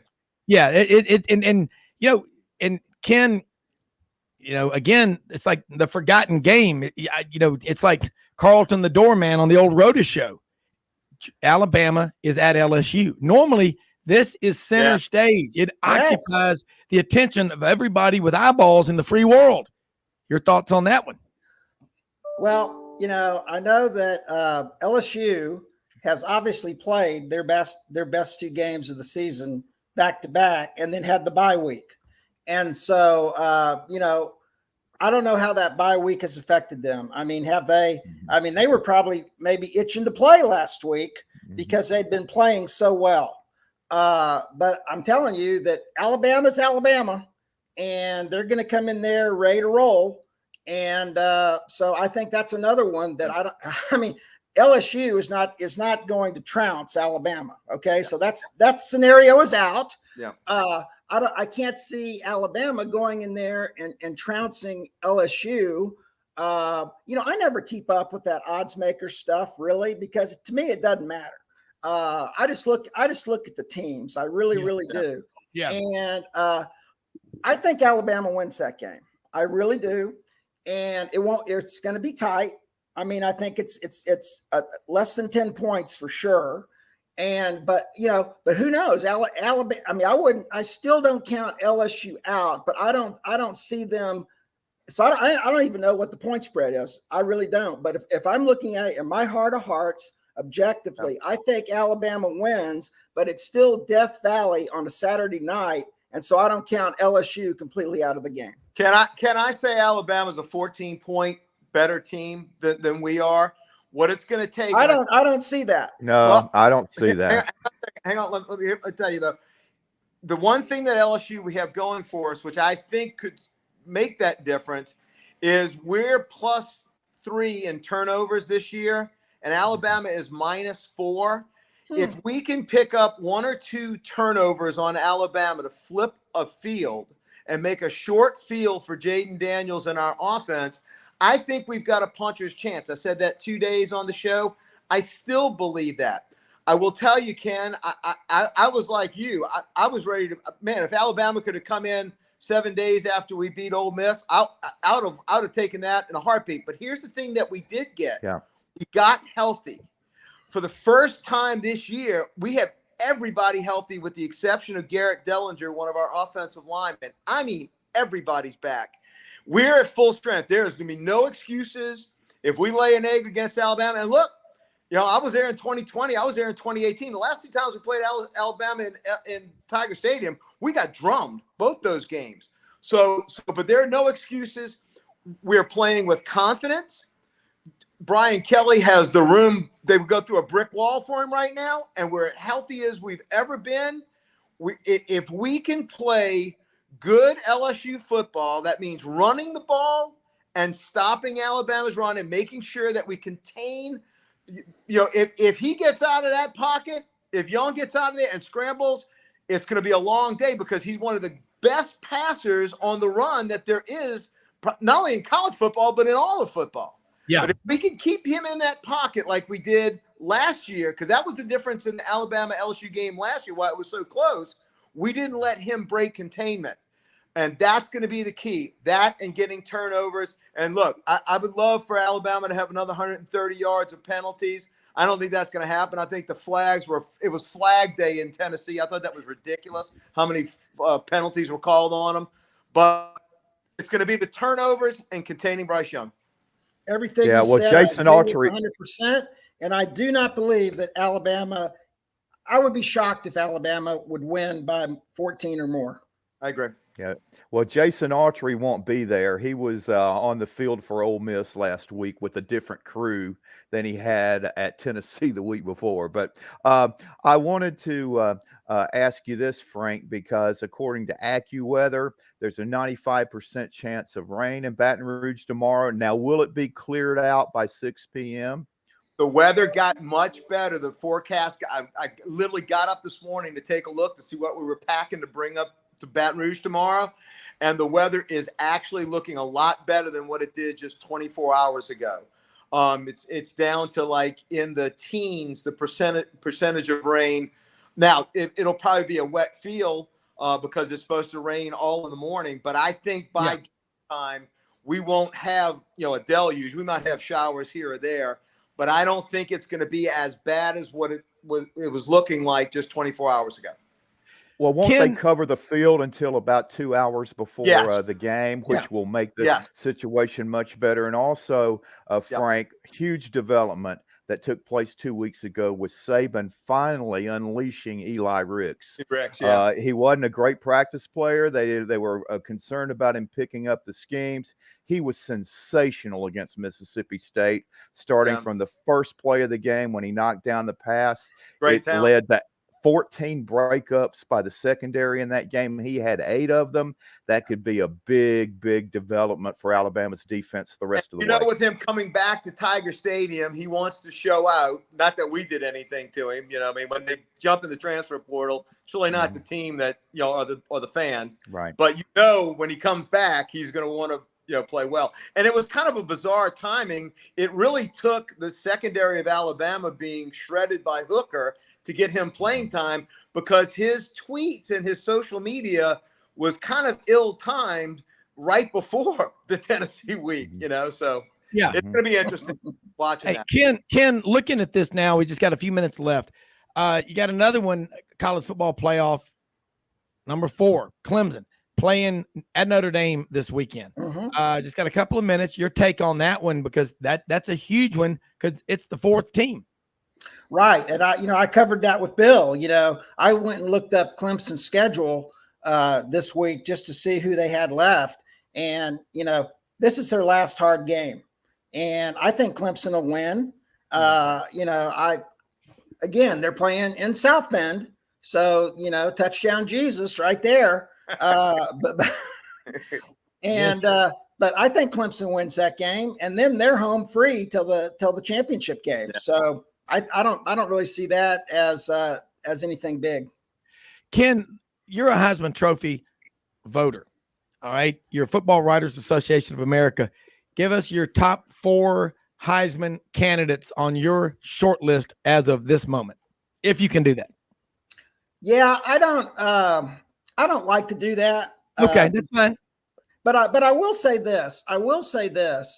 It's really interesting to me how little noise and hype there is around C.J. Stroud.